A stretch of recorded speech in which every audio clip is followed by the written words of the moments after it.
The Xbox Gamertag system has evolved significantly since 2019. Understanding how it works today is crucial for getting the gamertag you want without unwanted numbers. In 2019, Xbox introduced the new gamertag system, revolutionizing how usernames work.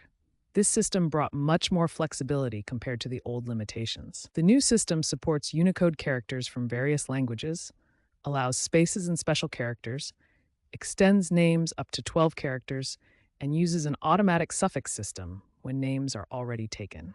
However, this flexibility comes with a major challenge.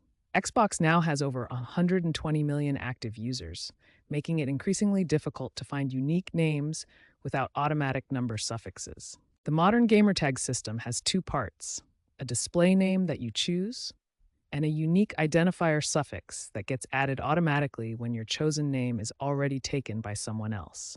Primary names are the coveted number-free gamertags, usually from accounts created before the new system.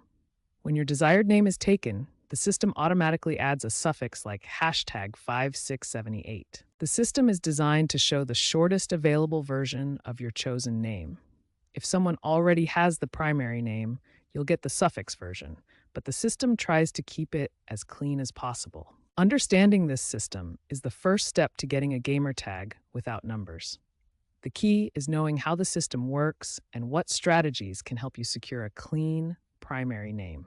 There are three main ways to change your Xbox gamer tag. You can use your Xbox console, the Xbox mobile app, or the Xbox website.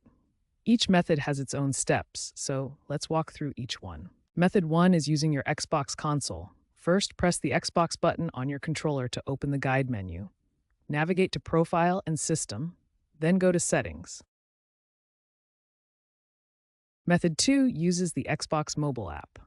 Open the app and tap your profile picture in the top corner.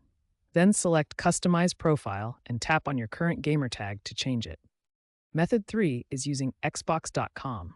Sign into your Microsoft account on the website, navigate to your profile settings, and select the gamertag change option. Complete any required verification steps. Now let's discuss strategies for avoiding numbers in your gamertag. The key is to be creative and think outside the box. Try alternative spellings, combine words in unique ways, or add descriptive terms to make your name stand out. Here are some final tips for success. Try changing your gamertag during off-peak hours when fewer people are online. Older accounts often have better chances at clean names. Always research name availability beforehand and have several backup options ready in case your first choice is taken.